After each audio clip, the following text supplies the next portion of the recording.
This story was sent to me by Craig J. And this story right here, like, literally is going to not so much blow your mind because it's not so surprising, but it's going to make you have to really question or, say to the academy, because this falls into Hall T yet again. When are y'all going to say something? When are y'all going to address this? Or are you going to continue to let this slide because you feel that you need rights and all these type of stuff? Or when do you say enough is enough or you're going too far? So this person's name in the picture that you see, their name is Taylor Parker DePep or DePepe or DePepe. It's spelled Dipeppe. So I'm not sure exactly how that falls. But this person right here is a neo-Nazi. And they were basically supposed to go to jail because they were sending a bunch of different threats and everything to some high-ranking federal politician style people.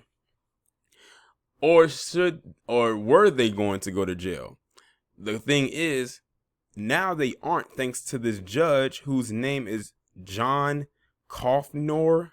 I'm guessing that's how you pronounce his name, and I'm going to pull his picture up in a second. Because he says that they are a former neo-Nazi, and this person, this Taylor person that you see in the picture, identifies as Hall T, and they're letting them off without prison time because in his eyes, and when I say his eyes, I'm talking about the judge, says that he has endured enough suffering. Let's get into it.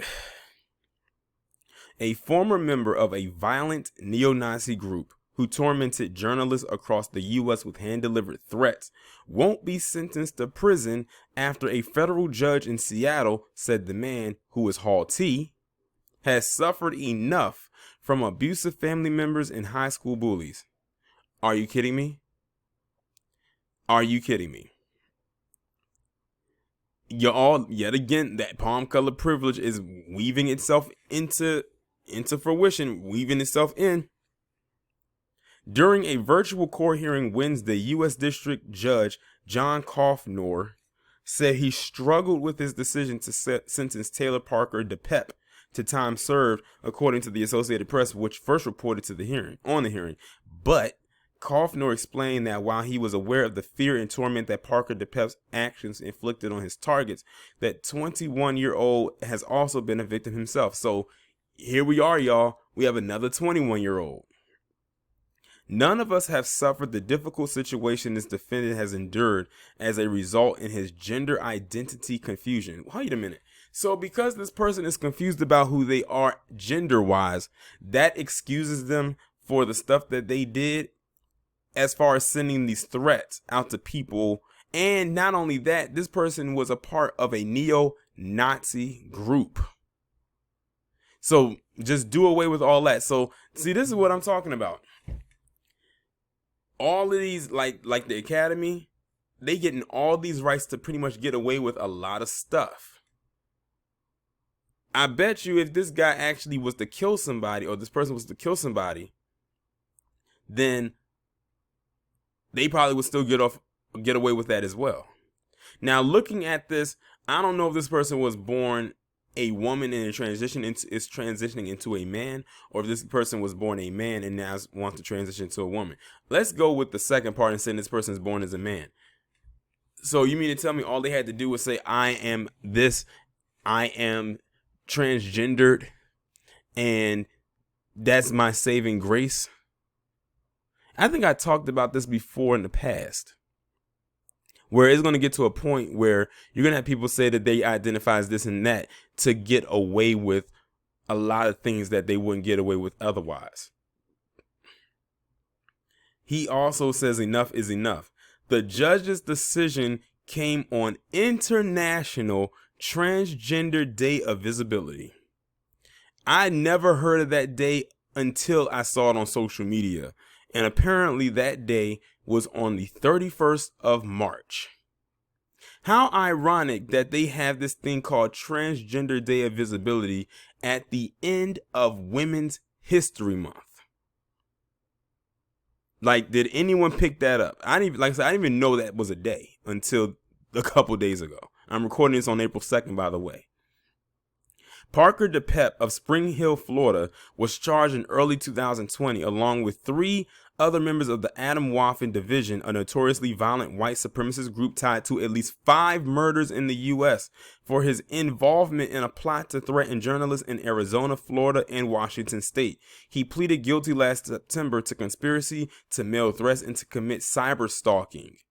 He and his neo-Nazi co-conspirators left or attempted to leave flyers adorned with Nazi symbols and skull mask figures with guns and Molotov cocktails, threatening language and an image of a reporter with the word phony over at a journalist's homes, according to federal authorities. The flyers included messages like, "You have been visited by your local Nazis, and we are watching. Do not fuck with us."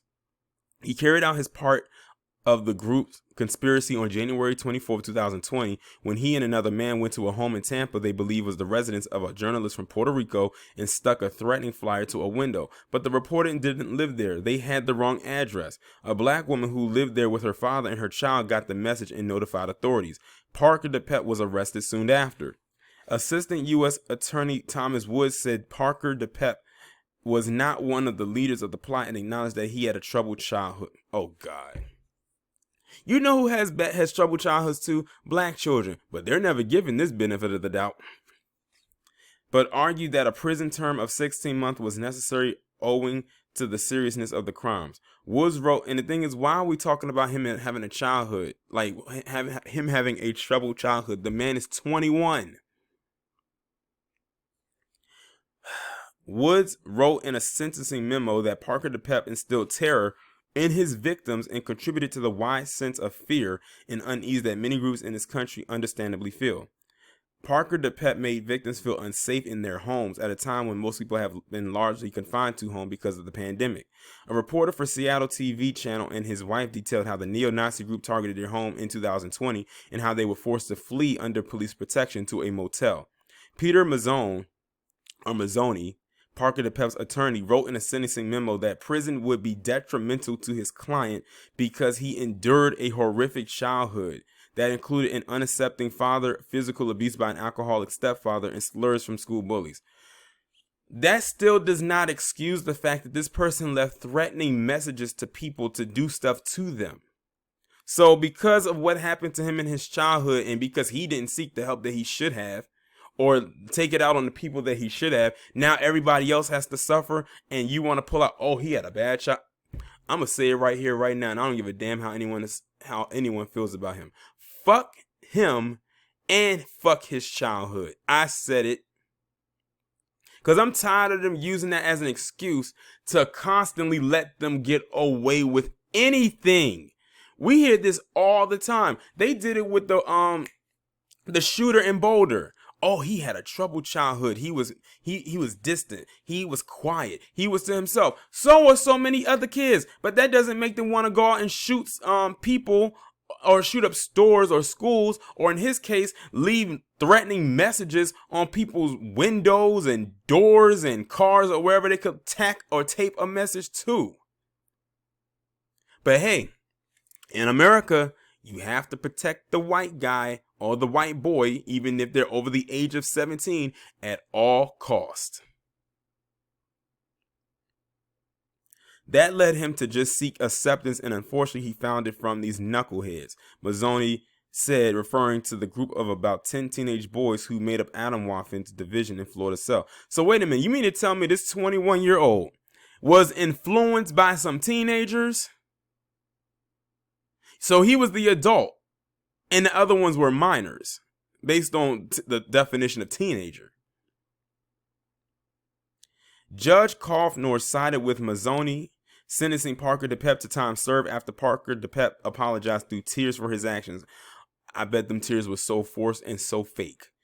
Mazzoni argued in his sentencing memo that Parker DePep, who goes by Tyler, had turned his life around, making progress in therapy, getting a job at a Holiday Inn Express, and marrying his longtime girlfriend. Atomwaffen is German for atomic weapon. More than a dozen people linked to Atomwaffen division in a breakout group called Volkskrieg. It sounds German. Division, has been charged with federal crimes since the group's form in 2016, court records show. My thing is this: if y'all are not going to properly charge these individuals, why even have them on a terrorist or a hate groups list? It's pretty obvious that you don't want them to serve any time. While the group is U.S. based, its reach has also expanded to Europe. BuzzFeed News reported in October that 2 men associated with the group were deported from Ukraine after authorities there found them trying to set up a local branch and join a far-right military unit to gain combat experience in the country. Parker DePet was a low-level player in Adam Waffen's Division conspiracy to target journalists in retaliation for negatively reporting on the group, investigators said. According to court documents, the masterminds were Cameron Brandon Shea, age 24, of Redmond, Washington, and Caleb Cole, age 24, of Seattle. Shea is scheduled to plead guilty to the conspiracy charges next week, and Cole's trial has set to begin in September, and I don't believe anything's going to happen to them, like nothing's going to happen to him. The fourth member of the conspiracy, Johnny Roman Garza, age 20, of Queen Creek, Arizona, was sentenced in December by Judge Kaufner to 16 months. And how about that? This Johnny Roman Garza, that last name Garza, I'm willing to bet that there's something else there other than some maybe pigments of palm coloredness. But he gets 16 months. But this one right here, we feel bad for him because of all that he has endured, because his father and his stepfather wasn't shit, the bullies at school wasn't shit, and he identifies as trans. Now, it's crazy because the article says that this person identifies as trans, but they don't mention it too much. They only mention it like 1 or 2 times in the entire article, but they make it seem like the whole article is going to be based around that. So like I said, I don't think this person was born a woman and transitioned to the man. I think this person was born biologically as a man and just says, I identify as trans. Because nowhere in here does it mention that this person was born one way and is transitioning into another way. It seems like they're hiding behind them being trans and them having a troubled childhood to try to get and garner sympathy. And apparently it has worked in their favor. Garza has stuck a threatening flyer on the bedroom window of a Jewish journalist. Oh, well, now we see why he got 16 months. I bet if he did the same thing, they probably would have overlooked that he was quote-unquote trans, or that he had a quote-unquote bad childhood, or he suffered the hands of abuse.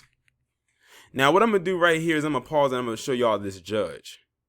This is the judge right here. This is Judge John Kaufner. I think that's how you pronounce his last name.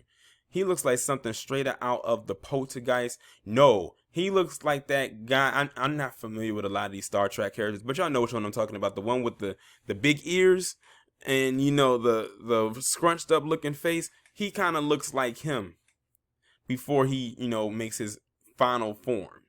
But yeah, this is the judge right here that ruled in favor of this former neo-Nazi individual. And like I said, this is a former neo-Nazi. Take out the former and what they used to be. These are the same people out here that claim that they are not for this and not for that. I don't know if this guy is J-ish or what have you, but if he is, then you basically pretty much agreed with what he did, because you tried to garner sympathy for this person. But they sent that other one to jail for 16 months for going or writing threatening notes on a J-ish person's property.